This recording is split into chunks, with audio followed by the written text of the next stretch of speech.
Sorry, let's just forget about our conversation this time. I've been single my whole life, and it's been about 6 months since I registered at a matchmaking agency. During that time, I've been turned down by women a total of 6 times. Well, if it's okay, can you tell me what put you off? Was it my age, or maybe my income? I wanted to know what I did wrong this time, so I asked the woman I was meeting with. No, I mean, I'm 35 and I don't mind that you're 43. I think you earn pretty well. It's not those two things. It's just what? Well, I don't know how to put this, but something about you doesn't really click with me. Oh, I see. I'm sorry. Upon hearing the woman's words, I let out a sigh. Really? And I said, thank you, to her, then paid the entire bill for our coffee at the cafe. It's a rule at the matchmaking service I'm part of that the man pays for the coffee. By the way, the fact that men pay more is also true for the monthly membership fee. Men have to pay 3 times as much as the female members. I make a decent salary for a regular employee, but it still feels like a significant expense. My name is Brian, a 43-year-old bachelor. The number of years I've been single matches the years I've lived. In a desperate attempt to change my life's course, I joined the matchmaking service, but every woman I meet says the same thing. There's something about you that just doesn't sit right with me. I've scoured books on dating etiquette, and I always make sure I look presentable. Yet, here I am. What am I supposed to do from now on? I half whined to my coworker, Tom, as I usually do. Hey, calm down, everything will work out. At the bar, he gave me a reassuring pat on the back. By the way, this guy, he's happily married with 3 kids. It'll work out, you say. I don't want to hear that from someone as happy as you. With a wry smile, Tom added, my wife and I, we're like 2 peas in a pod. The moment we met, we both just knew. Is there really such a thing as a destined meeting? I believe there is. I mean, we've built a happy family. Heck, our eldest is about to go to middle school. Look, Tom showed me a picture on his phone of his child. But when I saw that picture, my eyes were drawn to a woman standing next to Tom's daughter. Who's that? I asked. That's my daughter's teacher, Catherine. Pretty, isn't she? But believe it or not, she's almost 40. Yet, she's still single. I feel like I've seen her somewhere, or maybe not. Suddenly, I felt a strange connection with this woman. Did you feel something?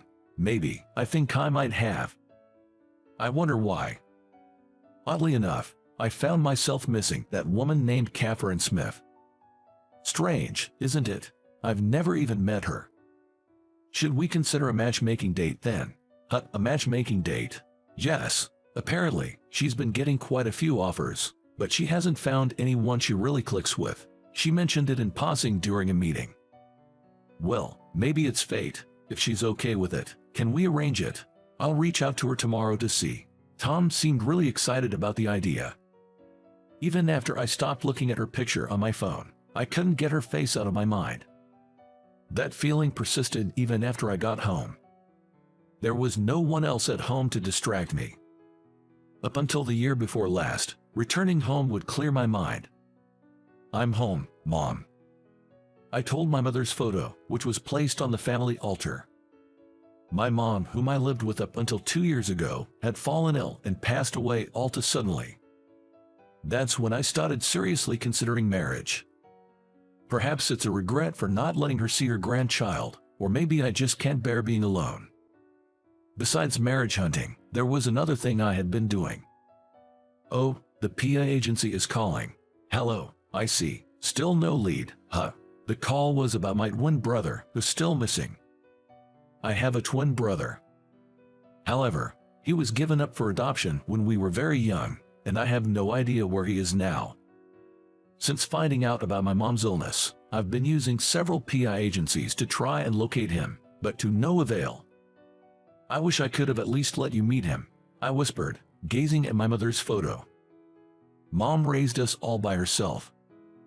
I don't really remember our father. He left us when we were very young. Mom worked tirelessly ever since, which eventually took a toll on her health. Raising my brother and me with her condition was challenging, and my mom, having no relatives, was advised by a close friend to consider adoption. Reluctantly, she decided to give up my brother for adoption. Despite being a child, my brother understood the situation. He said, "I'm the older one, so I can handle being away from mom. I can get along with a new mom and dad, so I'll go to a new home." I still remember the image of my brother offering himself for adoption. Later, I heard the adoptive parents moved abroad for work, and we lost touch with them. Now, I have no idea where he is. Brother, even if I call out, my missing brother won't answer. Tears welled up in my eyes, and I wiped them away. Not long after, the day of my matchmaking date with Catherine arrived surprisingly soon. She herself had responded, expressing her keen interest to meet me. From what Tom said, she had lived abroad for quite some time and was a very straightforward and efficient lady. I heard she'd never been married. The matchmaking date was set at a hotel restaurant, with Tom accompanying us. Upon reaching the hotel lobby for our meetup, the two of them were already there. Catherine looked even more beautiful and youthful than her pictures. I was captivated by her for a moment. After she took a long, hard look at my face, she nodded slowly. We took our seats at the restaurant, exchanged greetings, and introduced ourselves. All the while, she kept staring intently at my face. No, it wasn't just staring. It felt like she was drilling holes with her eyes. "What's going on? It's just a matchmaking date, but being stared at like this is making me nervous. I wonder if there's something on my face or something's wrong." Tom was looking at her with a curious expression. After the introductions, time flew smoothly, with Tom keeping the mood lively. She had a cheerful personality and was easy to talk to. Tom's cell phone rang midway, so he excused himself, leaving the two of us alone in the room. Suddenly, she looked serious and asked, "Hadn't we met before?" I told her I felt the same, but when Tom came back, she fell silent. We then decided on the next day to meet and agreed to go out for dinner. I booked the barbecue place she had mentioned, making sure we had a private room to chat comfortably. No sooner had I taken my seat than she eagerly began speaking. "Just as I thought. You look just like my bro, Steve. You're his spitting image." That's what she said to me. Excuse me, I didn't understand what she meant. "How do you know my brother's name?" Upon asking that, she shared an astonishing story. "Well, it's not about knowing. Steve is my adopted brother." What? I couldn't believe my ears. What does she mean? She's Steve's sister. How is that possible? I couldn't grasp the situation. "But why do you two look so alike?" Catherine stared at me intently before continuing. "Do you remember? We met once when we were kids. I was there the day your brother left his biological family." "Oh, the little girl from back then," I recalled upon hearing Catherine's words. "The day I parted ways with my brother. The family that took my brother in had a little girl with them. That's why when I saw your picture on my phone, it clicked. Same for me. It clicked when I saw your photo. I wanted to meet you. I wanted to meet you." We said the same words in unison. Realizing how in sync we were, we both burst out laughing. She avoided discussing it during the matchmaking date because she wasn't sure how much Tom was aware of the situation. "So, how's Steve doing? I lost contact with your family. I've tried hiring private investigators to find him, but with no luck. I wanted to tell him about our mom's passing. If it's okay, I'd like to meet him." Saying that, she looked downcast and lowered her gaze.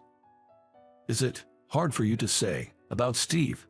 Catherine remained silent, looking down. "What happened to my brother? Please, tell me." With a sorrowful look, Catherine told me about my brother's current situation. "Steve has leukemia." "What? Leukemia?" Catherine softly uttered the name of the disease my brother was suffering from. When I heard that word, I was reminded of the day we lost our mom. I was consumed with fear that my brother might pass away just like our mom. Leukemia isn't incurable. It's a treatable disease. But we can't seem to find a compatible donor. I was tested but was not a match. We've lost both our parents, so he's the only family I have left. I desperately want to help him."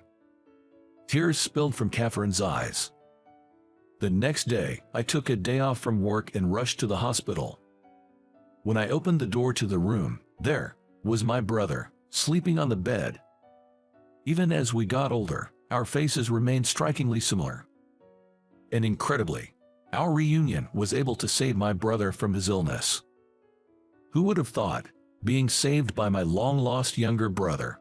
I was just as shocked to think that my matchmaking date's adopted brother was my actual brother. We shared many feelings and stories in that hospital room. After hearing from Catherine, I immediately got tested and became a bone marrow donor for my brother. And after the bone marrow transplant, my brother made a remarkable recovery. Being identical twins, the bone marrow was a perfect match. So, what's the deal with you and Catherine? What are you talking about? I've been getting regular updates from Catherine. Seems like you two are meeting up frequently, using me as an excuse.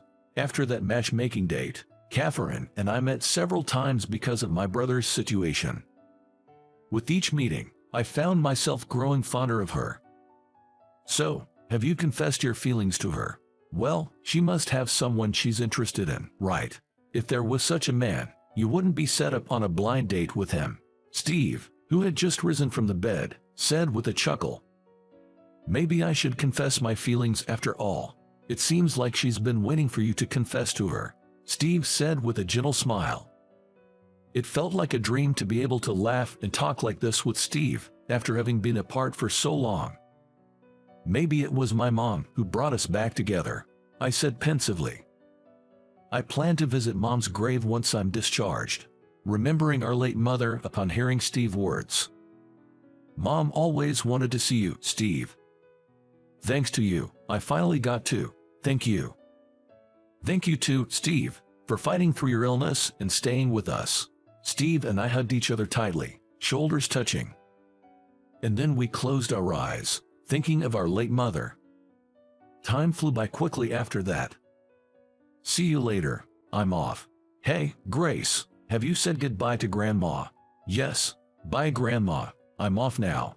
Standing in front of the home altar, our family bade farewell to our mother. Today is our daughter Grace's special 5th birthday celebration.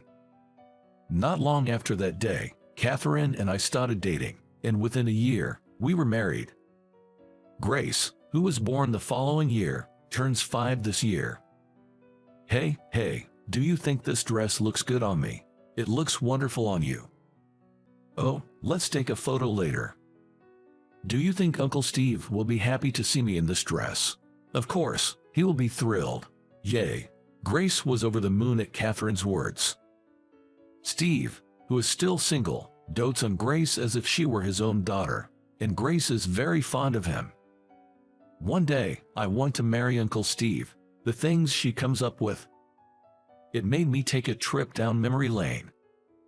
Indeed, Catherine and I felt that spark between us, leading us to that matchmaking date, and here we are now. It truly was a destined meeting. I believe that one day, when Grace grows up, she'll meet someone who makes her heart skip a beat.